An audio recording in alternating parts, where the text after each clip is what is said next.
So my wife and I, kids, went out to dinner yesterday. We were going to go to the Roadhouse, and generally it's like 45-minute wait on a Sunday.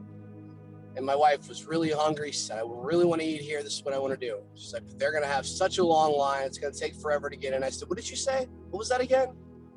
Huh? I said, we're going to get in the door. We're going to get there. The moment we get there, everybody's going to clear out of the way. I'm going to walk right up to the front. I'm going to look at the lady and I'm going to say, hey, I've got 4 of us and we need a table and we're going to walk right in. I said, and then you're going to see what I'm telling you is real. I said, so stay in the car. I'll be right back. I walked in. What do you think happened? Everything moved out of my way. They said, we have a table. Just so happens we have a table for you. Go ahead and come in. I walked out to my wife and I looked at her and I smiled and she nodded her head and said, okay. So, hey, I'll take every little win that I can every single day because I deserve it. It's mine. Power of assumption.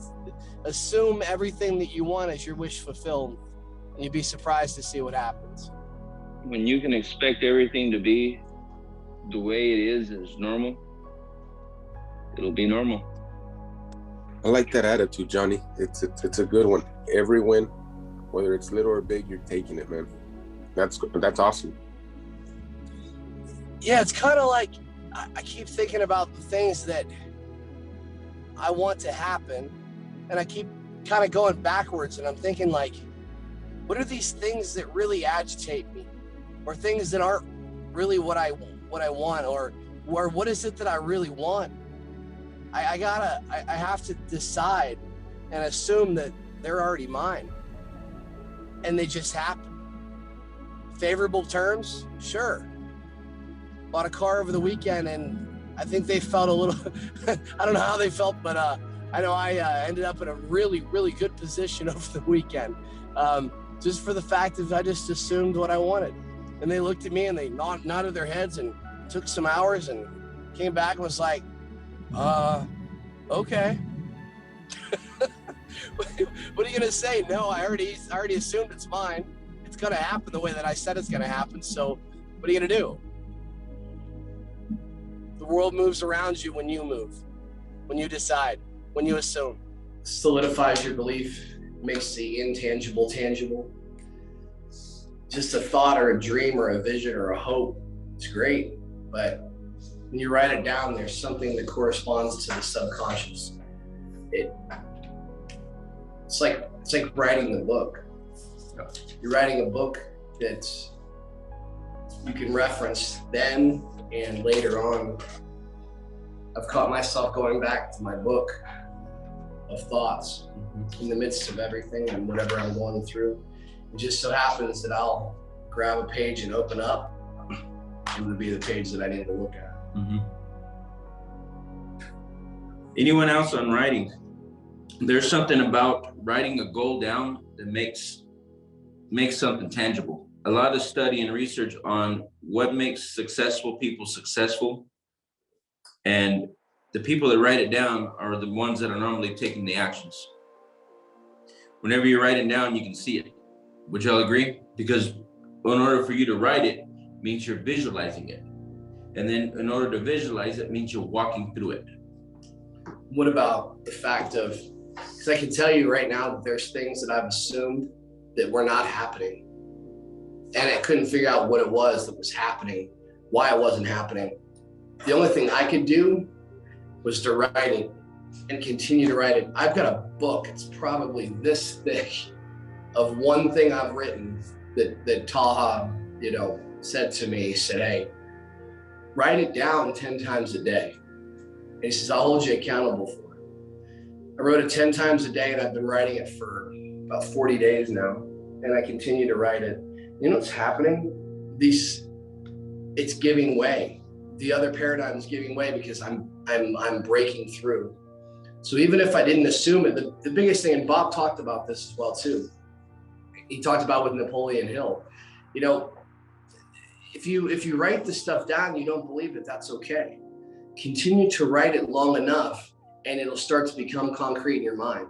After you write it, reread it, look at it, speak it, feel it, emotionalize with it. after you write it over and over and over again, the emotion begins to get stronger and stronger and stronger and stronger. And then you're going to start to see the product of that in your material world start to manifest. You're going to start to see the expression of the ideas you keep holding. Yes. Well, I mean, strategy is like different techniques, and you have a conscious you have a conscious different goal, but it doesn't really matter because your subconscious is still programmed to the old target. So if like it's your GPS is set to go to Texas and you start driving towards Wisconsin, like eventually your GPS is going to keep correcting to go back to Texas. Can you explain that to me with the thermostat and the thermometer? Yeah, I mean, if your temperature is set at 70 and the thermometer says 68, then it's going to heat it up till it gets back to 70 in your house. And if it gets past 7, yeah. Go ahead. What do you have to change? What's the one thing that people are always... You got to change the thermostat. Temperature, set temperature. Turn it up if that's what you're looking for. You got to change your program. Yeah, you've got to set the direction. And then once you've got that direction, then your plan will start to change, but it won't change until you set it. Now, this self-image is the same thing. What is self-image going to do? Bring it back to your paradigm. Your self-image is already has the goal. If you don't rewrite this identity, you're going to strategize and you're going to think from what? That's why it's so hard to break it. That's why you have to have a burning desire and repeat to change over and over and over and over again. Right. Well, you're gonna, if you're telling yourself, this is what I want, this is what I want, this is what I want, that alone is not going to do it. I want means it's always in the future. It's always the elusive target that continues to keep moving. You have to be willing to take action. Yes. But the I am is powerful. I am actually means God. Look it up. So the I am is important for you to understand. Saying I am. You're in spirit. Correct. To be I am, not I want. The beliefs must be set with the direction, Abraham. If there's no belief, I mean, your direction is useless. We have this thinking mind. It never stops. But it's always thinking from a position in space, in time, and matter, is it not? Space between consciousness, spirit, and form, physical world. Wherever that place is, that's a positioning in time. Gravity must come down. The molecules must come into form.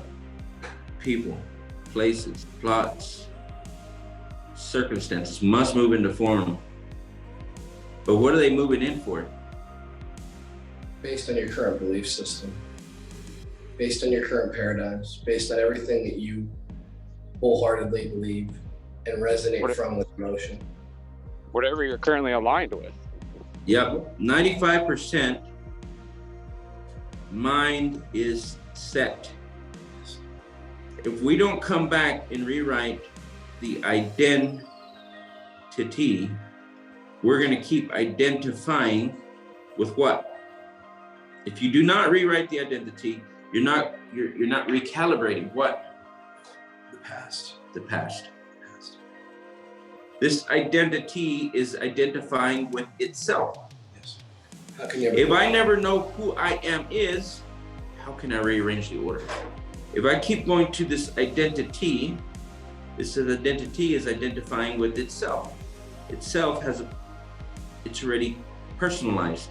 It's given its orders, it's taking its orders from the belief system itself, which operates by law. This thing has to light up. And it has to charge and realign itself to itself. It must move the body back in or keep the order because it's law. 95% of people do not rewrite the order. How do we rearrange the order of things? Conscious decisions. One decision at a time. But to make quantum leaps, we must believe we are something other than our current state.